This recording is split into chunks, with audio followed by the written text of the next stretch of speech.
राजस्थान की राजनीति में फिर आग भभक रही है और चिंगारी इस बार पंचपदरा रिफाइनरी से निकली है। एक तरफ राजेंद्र राठौड़ जो कभी नेता प्रतिपक्ष थे और सीएम पद के लिए दावेदार भी, और दूसरी तरफ पूर्व मुख्यमंत्री अशोक गहलोत। दोनों के बीच रिफाइनरी की टाइमलाइन, लागत और राजनीति पर आरोप प्रत्यारोप का बड़ा संग्राम छिड़ चुका है। लेकिन कहानी सिर्फ इतनी नहीं कि इसमें वो सब कुछ है जो राजनीति को दिलचस्प बनाता है। पुरानी दुश्मनियां, भितरगांव के आरोप, चुनावी रणनीतियां और सत्ता के होड़। चलिए शुरू करते हैं। राजेंद्र राठौड़ ने अशोक गहलोत की एक पोस्ट पर तीखा रिपोस्ट करते हुए कहा कि रिफाइनरी पर राजनीति करने से पहले गहलोत जी अपना इतिहास देखें।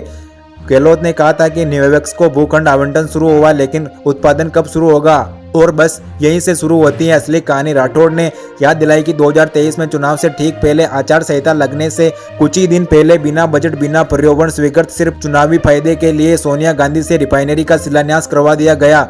राठौड़ के शब्दों में ही शिलान्यास एक राजनीतिक ड्रामा था जिसकी जमीन पर कोई आधार नहीं था। राठौड़ कहते हैं कि गहलोत सरकार के समय बार बार रिटेंडरी होती रही, बार बार निर्णय बदलना, उपकरणों के समय पर व्यवस्था ना होना, इसी अवस्था की प्रोजेक्ट को सालों पीछे धकेल दिया।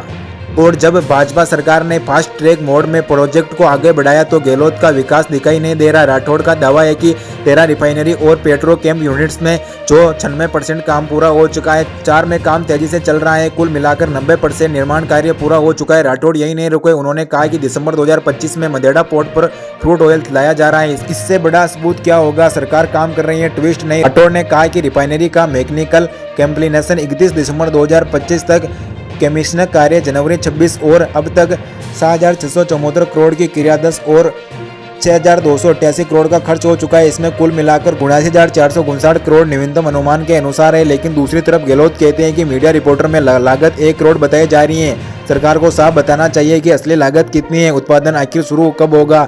यहीं से शुरू होता है राजनीति का यह महायुद्ध। राठौड़ ने याद दिलाया कि जब 2023 में रिफाइनरी का दौरा करने आए थे तो प्रशासन ने उन्हें 31 दिसंबर 2024 को ही डेडलाइन दी थी। भाजपा सरकार ने इसे अगस्त 2025 तक बढ़ाकर घोषित किया था, लेकिन अब चुप्पी छाई हुई है। इसी चुप्पी का लेकर राठौड़ ने फिर से सवाल उठाए हैं।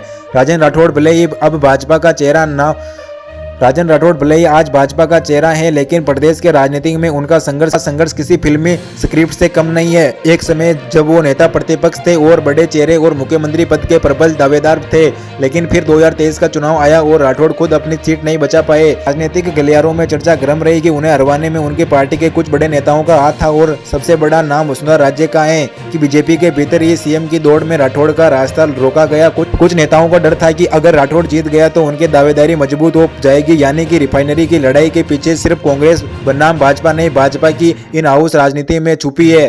राठौड़ आज भी आक्रामक रुख दिखा रहे हैं। वो सिर्फ गहलोत के खिलाफ नहीं लगता, बल्कि अपने राजनीतिक वजूद को फिर से स्थापित करने की कोशिश भी है। राठौड़ एक बार फिर राजनीतिक केंद्र में लौटना चाहते हैं और रिफाइनरी इस समय राजस्थान की सबसे बड़ी विकास परियोजना है, जिसे लेकर यह सवाल उठता राजनीतिक रूप से सबसे प्रभावी हथियार है।